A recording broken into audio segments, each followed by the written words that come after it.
Hello my dear audience, দুটি prefix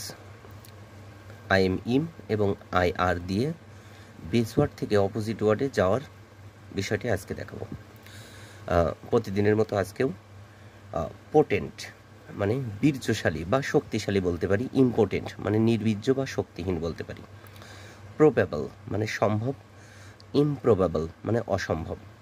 pure মানে খাঁটি, ইমপিওর মানে ভেজাল বা দূষিত, মোরাল মানে নৈতিক, ইমমোরাল মানে অনৈতিক, মর্টাল মানে মরণশীল, ইমমর্টাল মানে অমর, ম্যাচিউর মানে পরিণত, ইমম্যাচিউর মানে অপরিণত বা অপরিপক্ক, মোবাইল মানে চলনশীল, ইমমোবাইল মানে অনড়, মুভেবল মানে চলনশীল বা চলন, ইমমুভেবল মানে অনড়, মেজারেবল মানে পরিমাপযোগ্য, ইমমেজারেবল মানে অপরিমাপযোগ্য। এবার আই আর দিয়ে যে প্রিফিক্সগুলো আছে সেগুলো দেখাবো। রেশনাল মানে যুক্তিসিদ্ধ, ইরেশনাল মানে যুক্তিসিদ্ধ নয়, রেগুলার নিয়মিত, ইরেগুলার অনিয়মিত, রেলেভেন্ট মানে প্রাসঙ্গিক, ইরেলেভেন্ট মানে অপ্রাসঙ্গিক, রিপায়ারেবল মানে সংস্কারযোগ্য, ইরিপায়ারেবল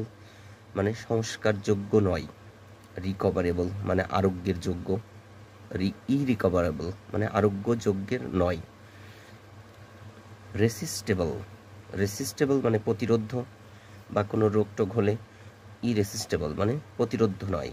রেসপন্সিবল মানে দায়ী, ইরেসপন্সিবল মানে দায়িত্বহীন, রিসোলুট মানে দৃঢ় প্রতিজ্ঞা, ইরেসোলুট মানে অস্থির চিত্ত মানে যে প্রতিজ্ঞ নয় বা এক জায়গায় থাকতে পারে না, ইরিসোলুট অস্থির চিত্ত।